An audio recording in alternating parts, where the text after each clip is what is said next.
Hi,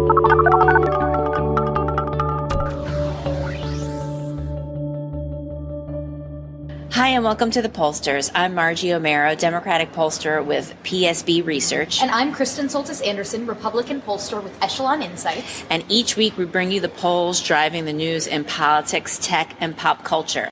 Hi, this is Margie, and this week is the Republican convention, and Kristen's on location in Cleveland, and between the two of us, we're going to have a great slew of interviews. We're hoping to get an interview for you every single day of the Republican convention and every single day of the Democratic convention, in addition to our regular show.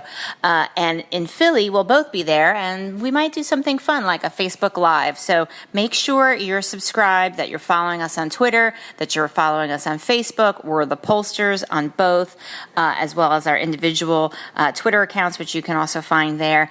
And this first interview is Clea Chang from the Intelligence Squared podcast, where she talks to us about their plan to make the debates a little bit tougher. So they're at Fix the Debates, if you want to check out their plan.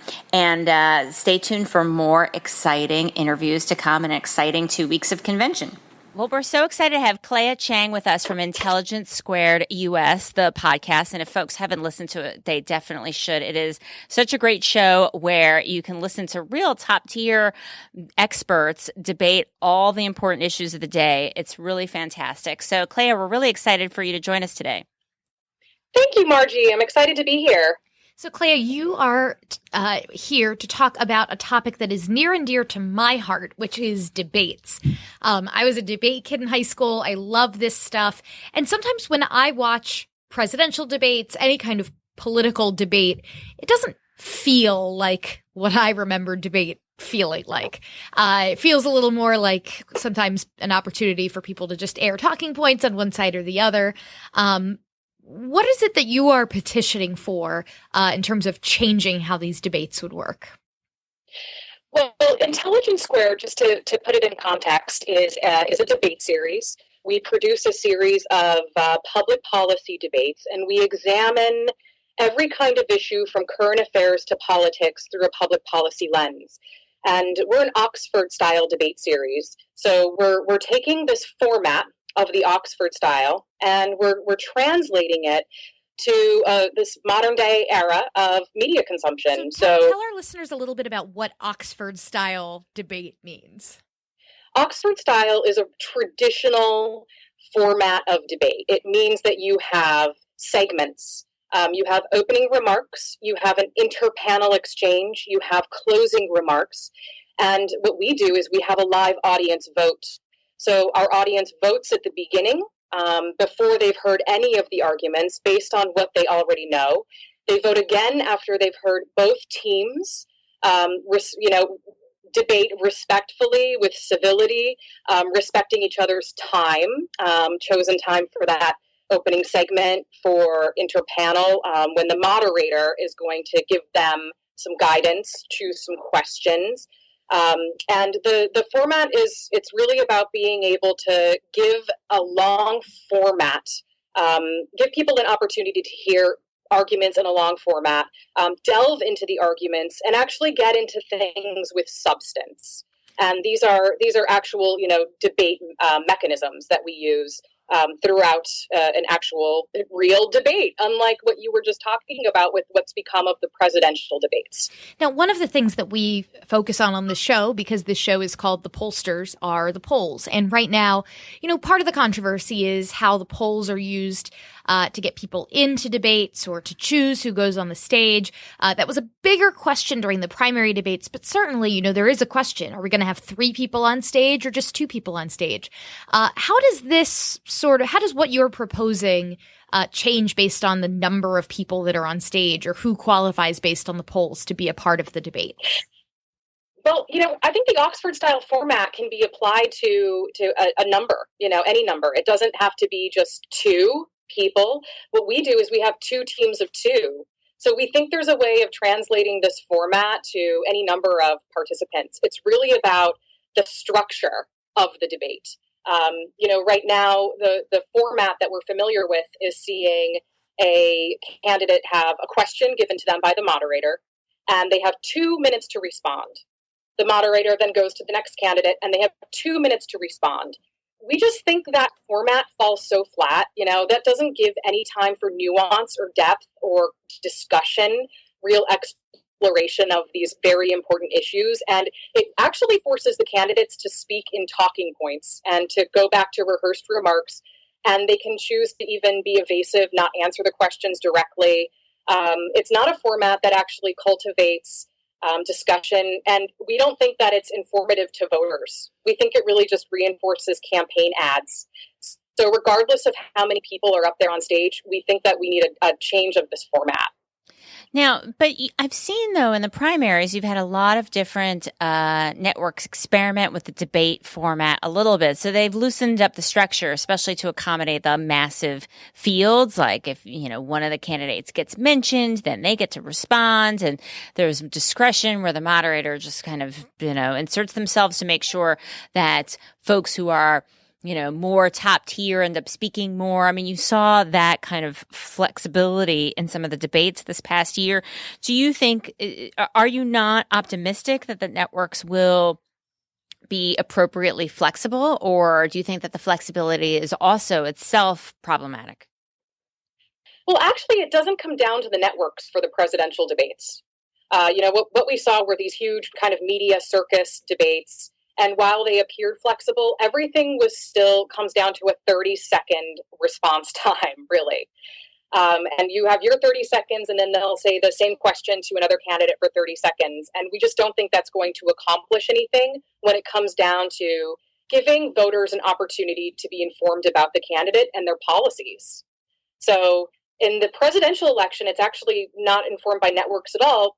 It comes down to this group called the Commission on Presidential Debates, the CPD, and it's a negotiation between the CPD, the party, and the candidates with how they're going to make that format work. So, the CPD in the past has said that the format is maybe 15 minutes to talk about foreign policy, and they'll have questions, and the candidates have literally 2 minutes to respond to the moderator's question, and maybe 2 minutes to 30 seconds.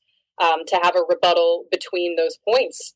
And we think it just cultivates those same talking points. And they don't have to actually go in depth and demonstrate the amount that they know about the issue, or really go into some more deeper dives on the policies.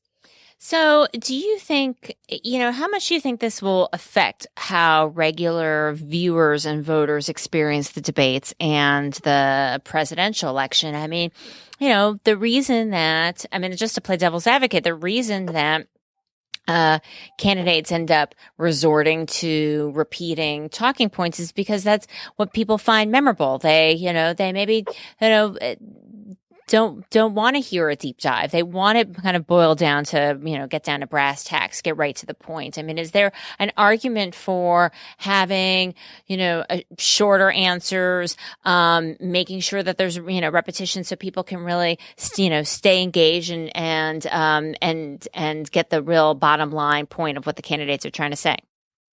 Well, actually, I think that can still be accomplished in an Oxford style format. So, what we see right now, and especially with the primary debates, what we saw was more of reality TV with the debates, where it kind of was these gotcha questions for the candidates to catch them off guard and turn it into great TV versus, a real debate. And we think for the purpose of the presidential debate, we should come back to a format that gives us much deeper insight into the candidates and what they think.